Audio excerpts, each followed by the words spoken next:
বুধবার সাধারণ ধর্মঘটকে ঘিরে ধুমধুমার কাণ্ড দুর্গাপুর স্টেশন এলাকায়। দুর্গাপুর স্টেশন বাসস্ট্যান্ডে বাস আটকাতে গেলে ধর্মঘটি সিটু কর্মী সমর্থকদের বাধা দেয় তৃণমূল কর্মীরা। রীতিমতো শুরু হয় দুই দলের কর্মীদের মধ্যে ধস্তাধস্তি। ছুটে আসেন কোক ওভেন থানার বিশাল পুলিশ বাহিনী। এরপর সিটু কর্মী সমর্থকেরা মিছিল করে চলে আসে বাঁকুড়া মোড়ের কাছে। শুরু হয় রাজ্য সড়কের ওপর অবরোধ। উল্টো দিক থেকে তৃণমূল কর্মীরা মিছিল করে চলে আসে বাঁকুড়া মোড়ের কাছে। পুলিশকে চাপ দেয় অবরোধ ওঠাতে। এরপর ফের দুই দলের কর্মীদের মধ্যে শুরু হয় বচসা। শুরু হয় এক পক্ষের স্লোগানের উপর অন্য পক্ষের পাল্টা স্লোগান। কোকোভেন থানার বিশাল পুলিশ বাহিনী এরপর ঘটনাস্থলে এসে দুই দলের কর্মীদের শান্ত করে তুলে দেয় অবরোধ। দুর্গাপুর রেল স্টেশনের পশ্চিম রেলগেটের কাছেও অবরোধ শুরু করে ধর্মঘটিরা। জিআরপি এবং আরপিএফ ছুটে আসেন। এরপর এখানেও রেল লাইন থেকে তাদের ওঠাতে গেলে আন্দোলনকারীদের সাথে আরপিএফ এবং জিআরপিএফ এর ধস্তাধস্তি শুরু হয়। পরে সরিয়ে দেওয়া হয় অবরোধকারীদের। বুধবারের ধর্মঘটে তৃণমূল বিজেপির হয়ে আর পুলিশ তৃণমূলের হয়ে মাঠে নেমেছে। অভিযোগ সিপিআইএম নেতা সিদ্ধার্থ বোসের। ধর্মঘট ব্যর্থ, পাল্টা দাবি তৃণমূল শ্রমিক নেতা মানস অধিকারীর। ব্যুরো রিপোর্ট, সোজা কথা নিউজ।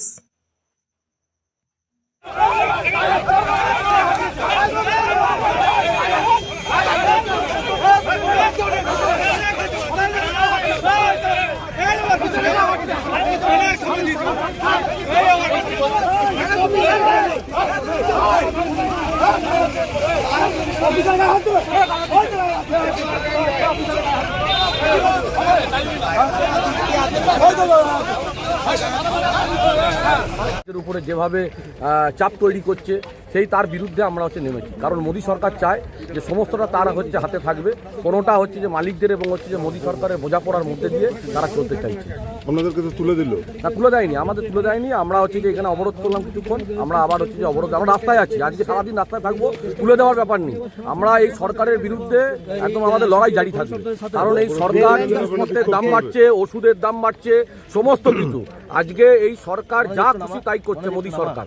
আর এই মোদী সরকারের বিরুদ্ধে লড়াই আজকে তৃণমূল রাস্তায় নেমেছে। এ তো বোঝাই যাচ্ছে তৃণমূল এবং বিজেপির যে বোঝাপড়াটা পশ্চিমবাংলায় এটা পরিষ্কার। সেই কারণে রাজ্যের মুখ্যমন্ত্রী নোটিশ জারি করেছে যে সবাইকে থাকতে হবে, কর্মচারী, সরকারি কর্মচারী এবং সবাই তৃণমূলের লোকেরা দেখুন ঝান্ডা নিয়ে নেমে পড়েছে।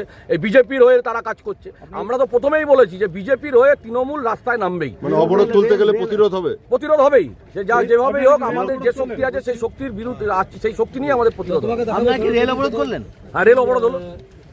এরপর কর্মসূচি আছে হবে রাস্তায়। 2011 পর থেকে বিরোধীদের রাজনৈতিক 2011 পর থেকে বিরোধীদের রাজনৈতিক উদ্দেশ্য প্রণোদিত ডাকা বন্ধ প্রতিটি ক্ষেত্রেই পশ্চিমবাংলার মানুষ ব্যর্থ করেছে। আজকের ডাকা বন্ধ চূড়ান্তভাবে ব্যর্থ হবে।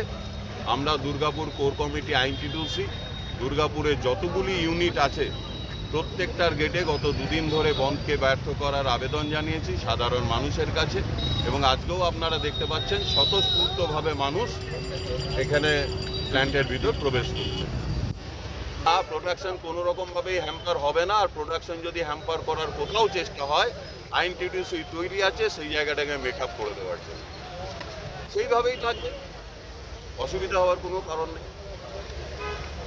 বন্ধ 100% ব্যর্থ, 2011 থেকেই ব্যর্থ হয়ে আসছে। এদের রাজনৈতিক অস্তিত্ব টিকিয়ে রাখার একটা প্রয়াস এটা একটা।